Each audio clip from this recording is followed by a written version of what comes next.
அன்பு நேயர்களே வணக்கம். இன்னைக்கு வியாழக்கிழமை. வியாழக்கிழமையில் ஒரு மகான் 2 மகான் கிடையாது, 3 மகான்கள், 3 பெரியவர்கள், 3 நாயன்மார்கள், 3 சிவனடியார்கள் அவர்களுடைய குரு பூஜை தினமாக இன்றைய தினம் இருக்கிறது. அதாவது பூச நட்சத்திரம். இன்னைக்கு யார் யாருடைய குரு பூஜை தெரியுமா?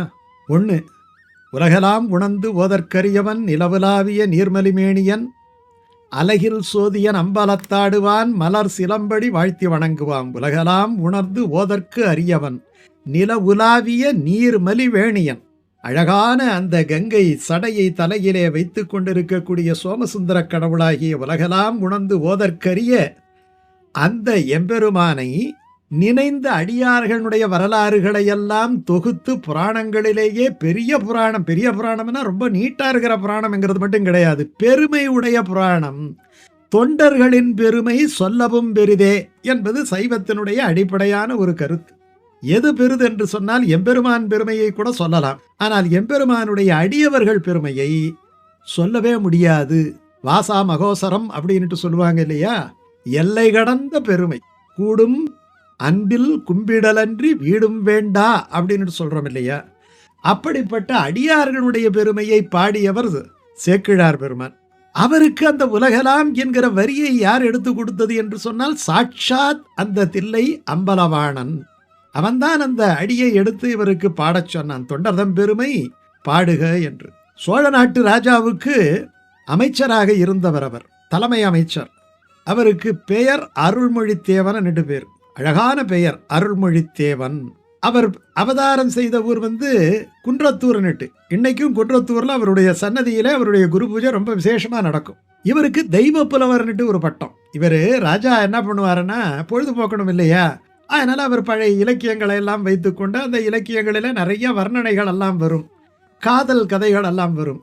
அவற்றையெல்லாம் அவர் படித்து கொண்டு அனுபவித்து கொண்டு இருக்கும் பொழுது, இப்படி இந்த மனித பிறவியை இப்படிப்பட்ட இலக்கியங்களிலே, அதாவது வாழ்வியல் இலக்கியங்களிலே, இன்றைக்கிருந்து நாளைக்கு மாறப்போகின்ற அந்த பெண்களுடைய அழகுகளையெல்லாம் பெருமையாக சொல்லுகின்ற இலக்கியங்களிலே காலம் கழித்து கொண்டிருக்கிறாரே மன்னன்.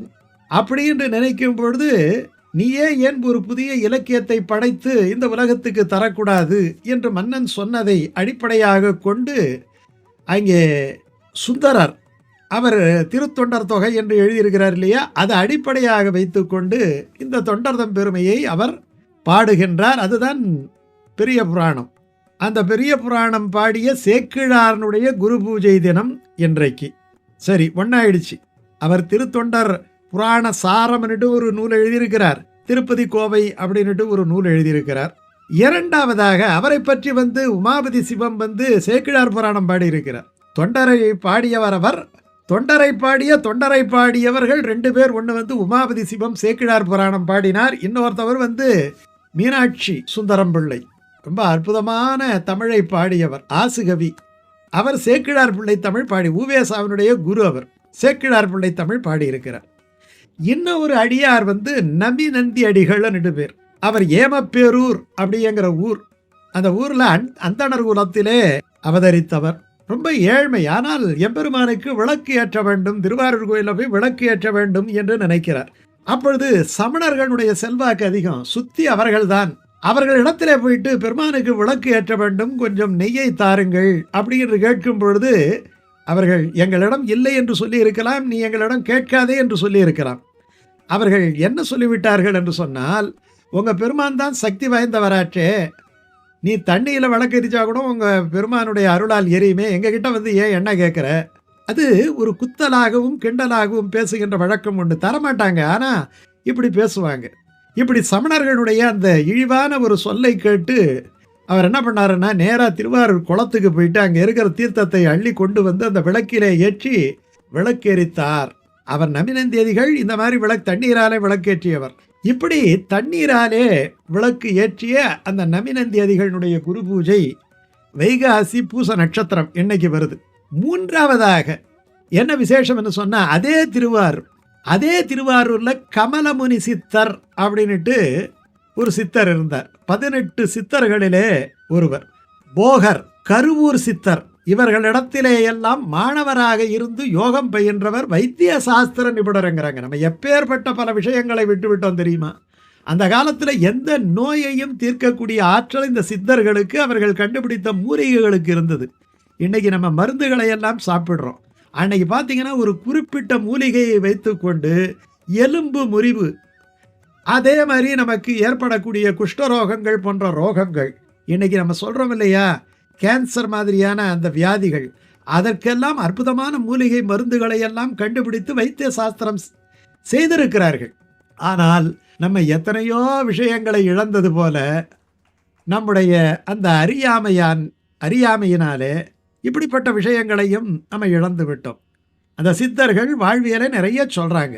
நம்ம எப்படி உணவருந்த வேண்டும், எப்படி இருக்க வேண்டும், மனதை எப்படி வைத்துக்கொள்ள வேண்டும், நோய்களிலிருந்து எப்படி தப்பிக்க வேண்டும், நோய்கள் வந்தால் எப்படி மருந்தையே உணவாக சாப்பிட வேண்டும், எப்படி ஓய்வெடுக்க வேண்டும், எல்லாவற்றையும் சொல்லி நீண்ட ஆயுளோடு நிலைத்த வாழ்வு வாழ்வதற்காக பல வழிவகைகளை சொல்லாமல் அவர்கள் சென்று விடவில்லை, சொல்லி இருக்கிறார்கள்.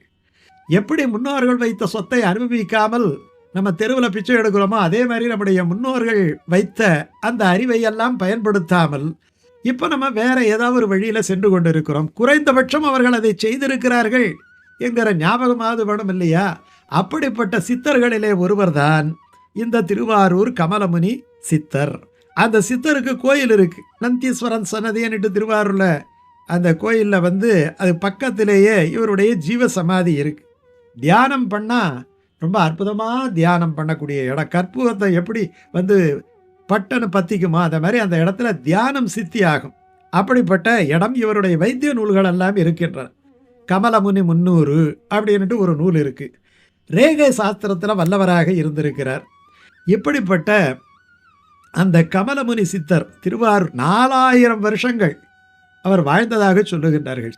அவருடைய அருள் கிடைத்தால் கூட போதும், நமக்கு ரோகங்கள் ருணங்கள் இதிலெல்லாம் விமோசனம் கிடைக்கும்.